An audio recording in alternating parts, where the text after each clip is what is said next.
Shalom wa ahaba, mishpaka, shalom wa ahaba. Peace and love, family, peace and love.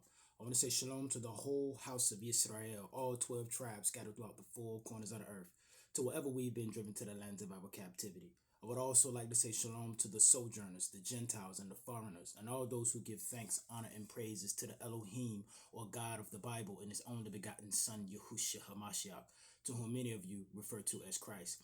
Hallelujah.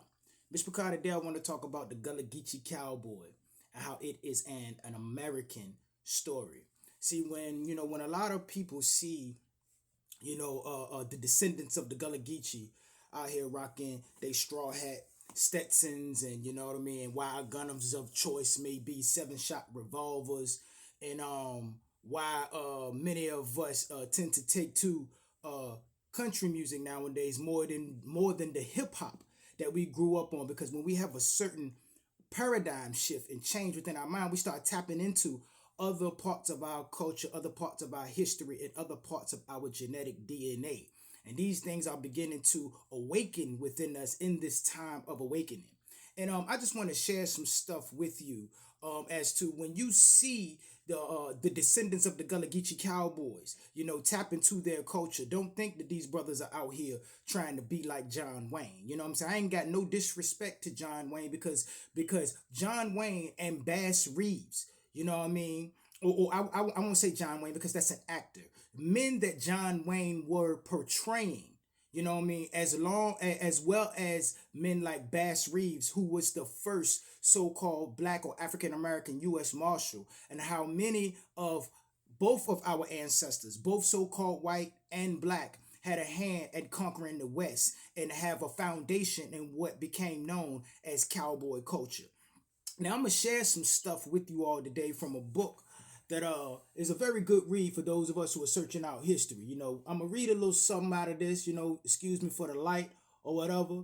But this book is titled The Invisible War, the African American Anti-Slavery Resistance from the Stonewall Rebellion through the Seminole Wars. See, Ms. Picasso, what a lot of people in history want to get you to believe is that the Seminole Wars was just another Indian war, when it was not just another Indian war. And when you go and you research what was going on in the Seminole War, you will realize that many of the leaders and the generals were so-called freed or runaway, you know what I mean, so-called Negroes or slaves. That many of us in the South Carolina, Georgia, and Florida regions, we did not run north. They always want to tell you about the Underground Railroad, because that right there is a story in a paradigm of history that reflects the victor's paradigm in history. Because many so-called white abolitionists had a hand in the success of the Underground Railroad, so they have no problem telling you about Harriet Tubman, Sojourner Truth, Frederick Douglass, because all of these people and all of our ancestors in that regard tried to work within the system when it came to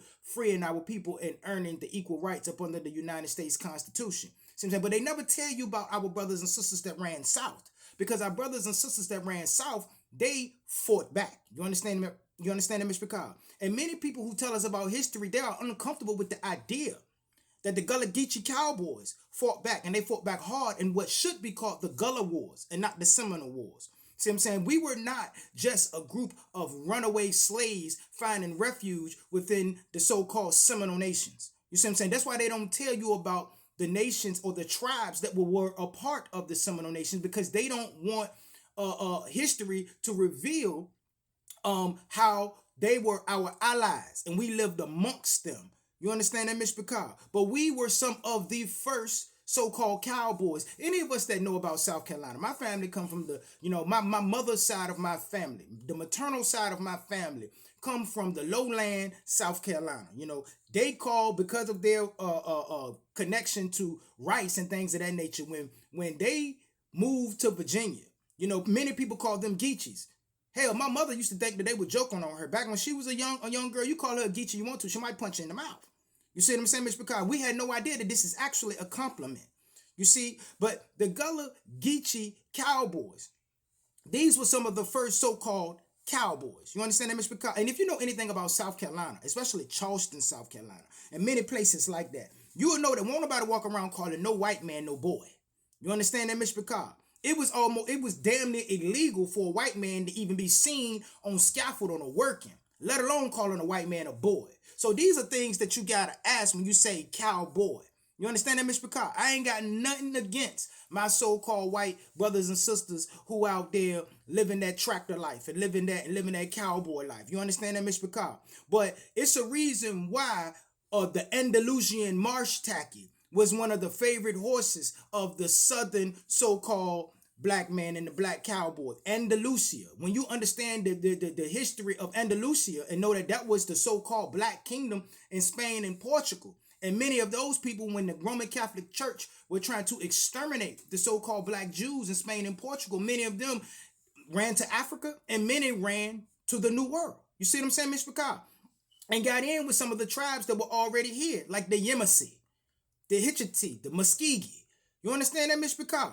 These tribes were allies of the slaves that ran away and became known as the Gullah Geechee Cowboys, and were our allies in the wars that persisted in the anti-slavery and the resistance movement in the South that many of our history books tend to hide.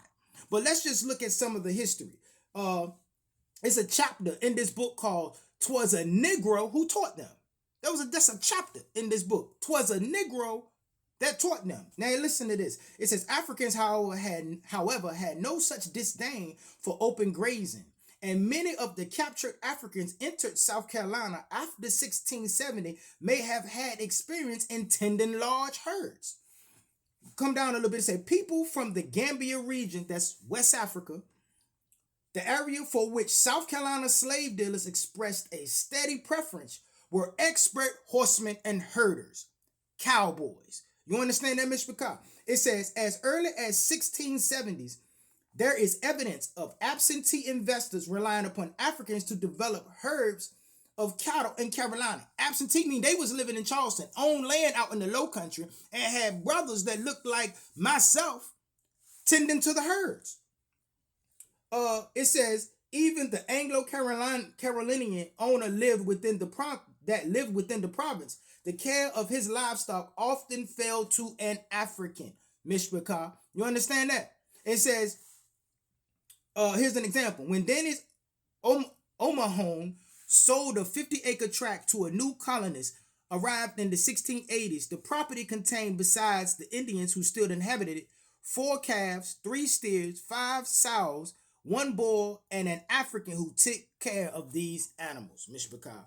So contrary to common belief, Gullah Geechee, so-called black folk, so-called African Americans, so-called Negroes, we have a foundation in the cowboy culture, no different than the cowboys that you see herding cattle and doing their thing down in Texas and everything else. And contrary to common belief, we did not just accept slavery standing down. And these things that they want to teach you in school that are called the Seminole Wars should be called the Gullah Wars. You understand? Because many of the leaders of those bands that fought the British and eventually fought the U.S. government and eventually fought General Zachary Taylor, these were black men, so-called black men, what you would call black men today. You understand that, Mr. Picard? The Gullah Geechee Cowboy. And that is an American story. You understand that? We have things that need to be brought out to the forefront so that people will know that we did not just take slavery sitting down. Many of our people fought back, and they fought back hard. You understand that? And that's why to this day, you see many of us that when certain things hit our spirit, it resonates. You understand that? Because there is something in you that people are attempting to hide from you.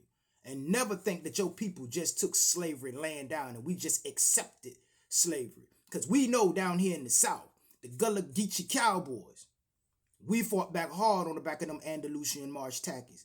And we were some of the prime, 6-shooting, gun-toting, Winchester popping fighters of the South.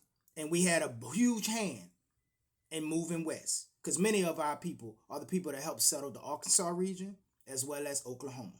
And with that, Mr. Picard, I'm going to go ahead and get out of here. And always remember to keep the fire burning A little more oil in my lungs. Hallelujah, Mishpachah. Keep your eyes open. Stay prepared so that you don't have to get prepared. And remember that your redemption is near.